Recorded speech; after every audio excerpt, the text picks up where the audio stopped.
जय माँ इंद्राक्षी, जय अम्बे। इंद्राक्षी धाम में दर्शकों, आप सभी का हम हार्दिक स्वागत करते हैं। आइए इस विशेष अंक में हम बात करते हैं मौनी अमावस्या के बारे में। अमावस्या में मौनी अमावस्या और सोमवती अमावस्या का अपना एक विशेष महत्व होता है। इस बार 21 जनवरी सन 2023 को मौनी अमावस्या है। इस मौनी अमावस्या पर हम ऐसा क्या विशेष करें, क्या ऐसा दान करना चाहिए और हमें क्या क्या इसमें करना चाहिए। देखो, पुण्य सभी को प्राप्त करना पड़ता है।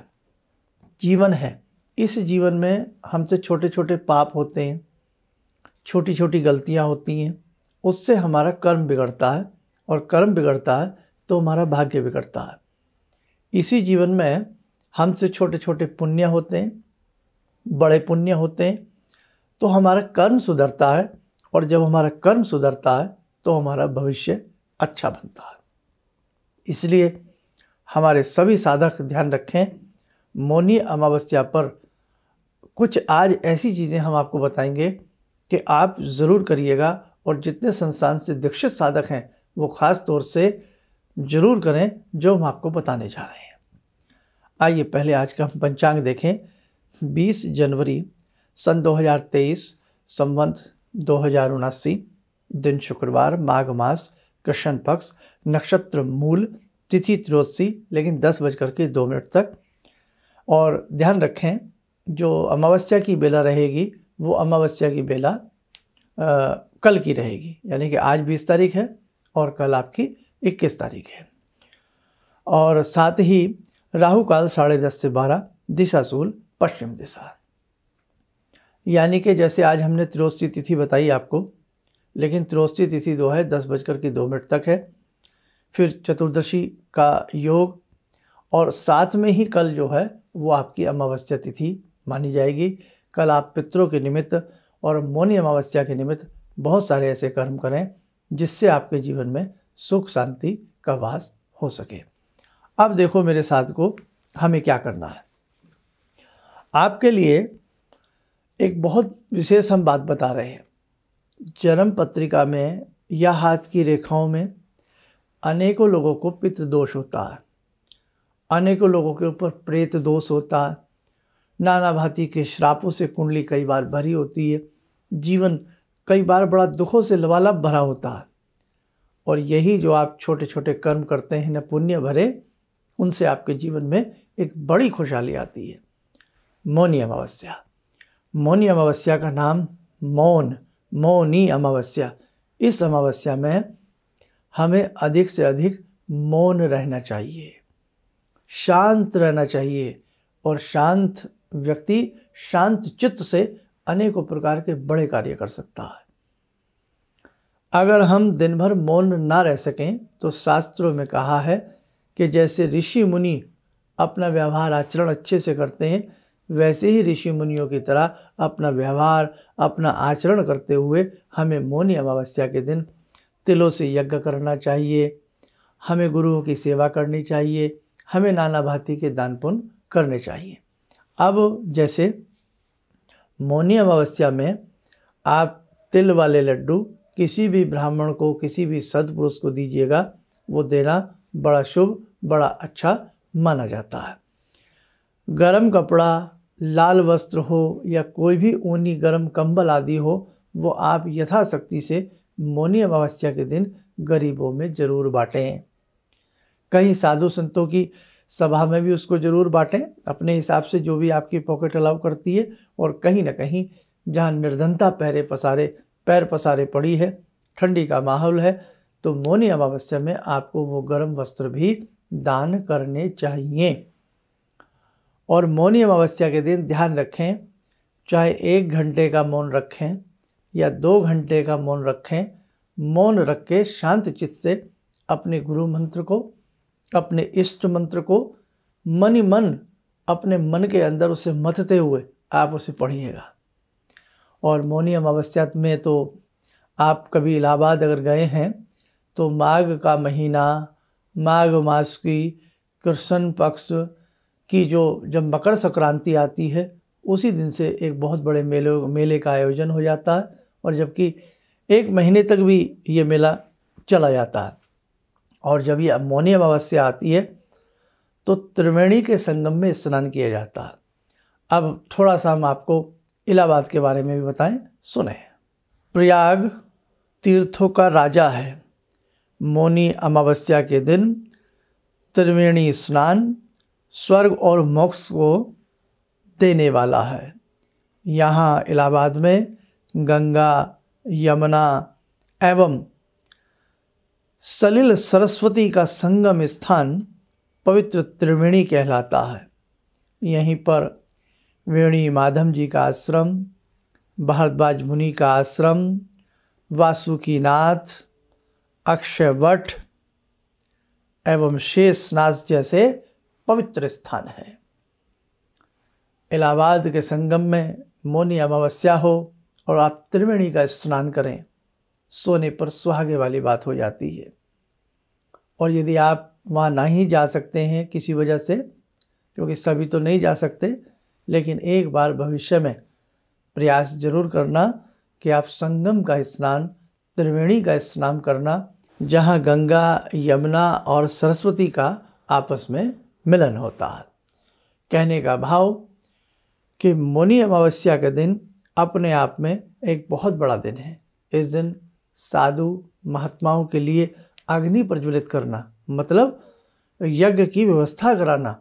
आपके आसपास कोई मंदिर है, वहाँ जाएं, वहाँ घी लेकर के जाएं, तिल लेकर के जाएं, समिधा लकड़ियाँ लेकर के जाएं, और वहाँ जो भी पंडित जी या साधु महाराज रहते हैं, कोई के आसपास आश्रम है, कुटी है, पुरानी कुटिया है, वहाँ जा कर के उनसे निवेदन करके अग्नि प्रज्वलित करवा करके आप अपने इष्ट का या गायत्री मंत्र का कोई भी यज्ञ आदि करिए, आपको अत्यधिक पुण्य की प्राप्ति होगी।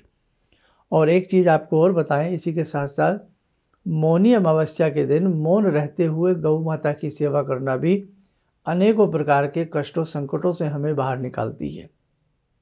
मौनी अमावस्या का दिन इतना अच्छा होता है। पक्षियों को अनाज देना, भूखों के लिए लंगर लगाना, भंडारा कराना, आपकी जितनी सामर्थ्य है आप 50-100 आदमियों को जरूर कुछ खिलाइएगा, लेकिन उसमें तिल का समावेश आपके लिए जरूर रहना चाहिए।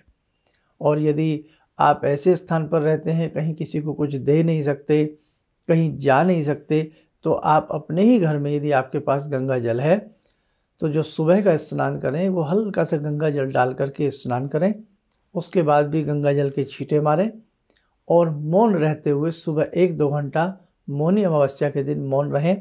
अगर लगे सुबह सुबह मौन नहीं रह सकते तो 1-2 घंटा दिन में कोई भी समय निकालें मौन रहने का, लेकिन सुबह सुबह पूजा पाठ करें, अपने पितरों का ध्यान करें और समस्त देवी देवताओं का पितरों का ध्यान करते हुए आप 1 लोटा दक्षिण दिशा में जल अमावस्या के दिन जरूर दें।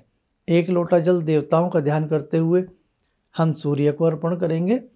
उस जल में थोड़ा तिल मिला लें, मीठा मिला लें, लाल चंदन मिला लें, पुष्प की पंखुड़ियाँ हों गुलाब आदि के, थोड़ी मिला करके देवताओं का ध्यान करते हुए हम सूर्य को 1 लोटा जल देंगे और 1 लोटे जल में ही तिल मिला करके, थोड़ा मिष्ठान मिला करके हम दक्षिण दिशा में अपने समस्त पितरों का ध्यान करते हुए ओम पितृदेवताभ्यो नमः बोलते हुए हम 1 लोटा जल पितरों के निमित्त देंगे, ताकि मौनी अमावस्या है, हमारे पितृ संतुष्ट रहें, हमसे प्रसन्न रहें, उनका आशीर्वाद हमें हमेशा सततः प्राप्त होता रहे।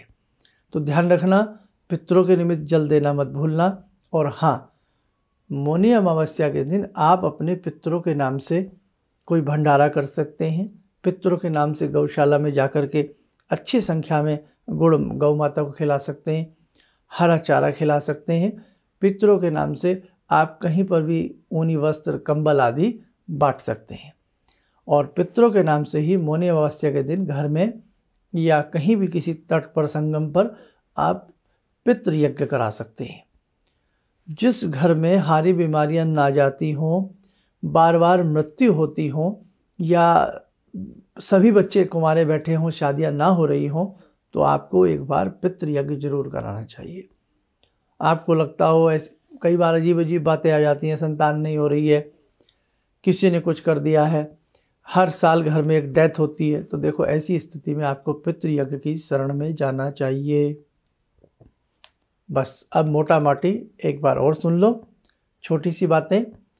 एक साधारण व्यक्ति जो घर में सिंपल साधारण तरीके से पूजा पाठ करता है, वो तो 1-2 घंटे का मौन रख ले, सुबह सुबह का मौन रखे, नहाने धोने के बाद बस मौन हो जाए, ठीक।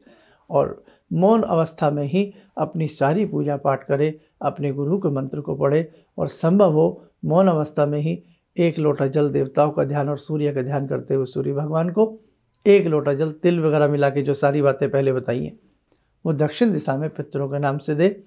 और जैसे महिलाएं हैं, कामकाजी महिलाएं हैं, घर में कोई काम करना है, आप अपना काम करिए, कोई दिक्कत नहीं है, मौन रहने का प्रयास करें।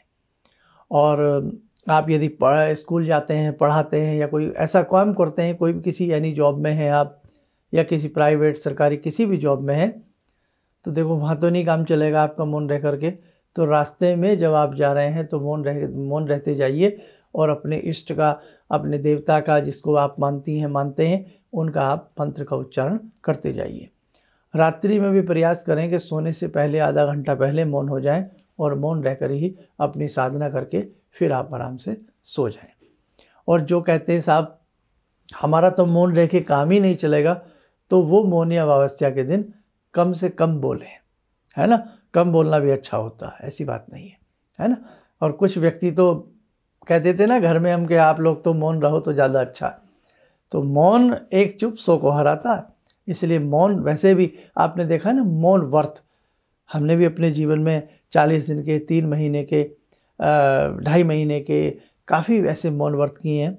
तो आप भी कभी मौन व्रत करिए जीवन में, 5 दिन का, 7 दिन का, आनंद आएगा, है ना। मौन में आदमी पता नहीं कहाँ कहाँ खो जाता है। तो इसलिए मौन एक बहुत बड़ी साधना है, इसलिए ये मौनी अमावस्या है। इसमें मौन 1 घंटा 2 घंटा रहने का प्रयास करिए, ताकि जो पर्व है उसकी सार्थकता उसमें समा सके। आइए समय हो चला आज की ध्यान साधना का। आज की ध्यान साधना में जुड़ते हैं भगवती महाराज्ञी महामाया से।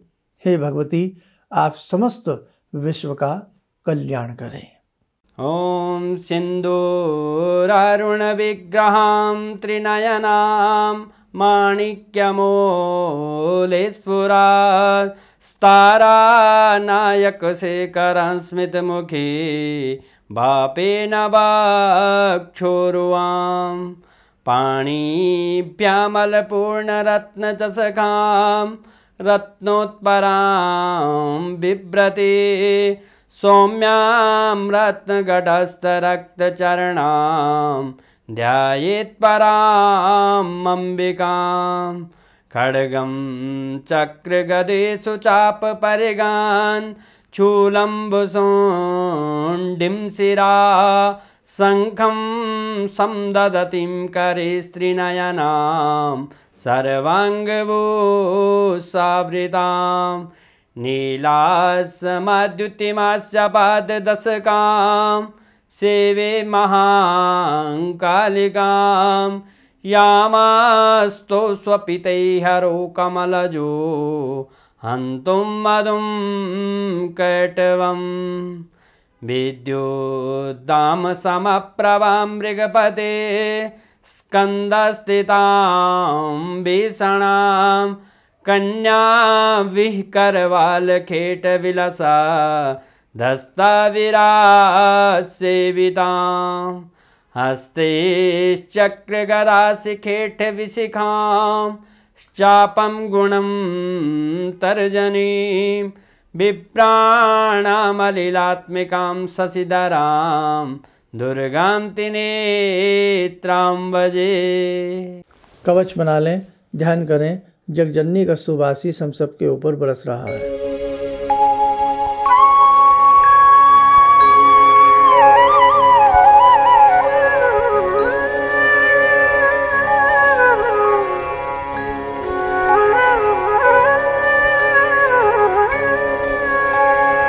ओम बोलते हुए नेत्र खोलें, सामान्य हो जाए। देखो साधकों, बहुत सारी बातें हैं जो समय समय पर हम आपको बताते रहेंगे। आप यूं ही हमसे जुड़े रहिए। बसंत पंचमी आ रही है।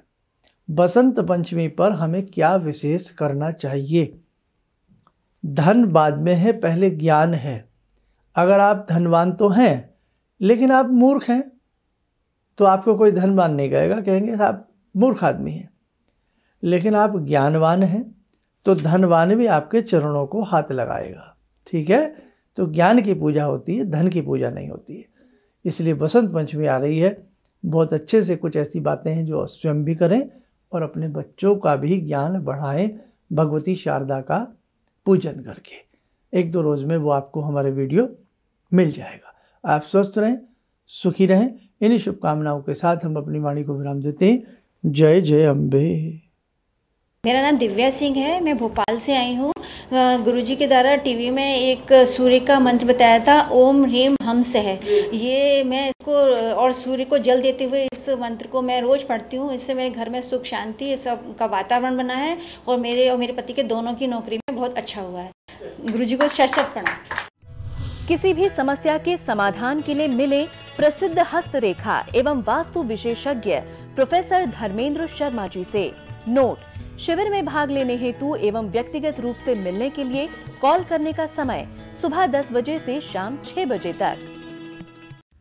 हमारे विभिन्न ज्ञानवर्धक कार्यक्रम देखने के लिए आप हमें अभी सब्सक्राइब करें, बेल आइकन को प्रेस करें ताकि आप देख सकें हमारा कार्यक्रम सबसे पहले।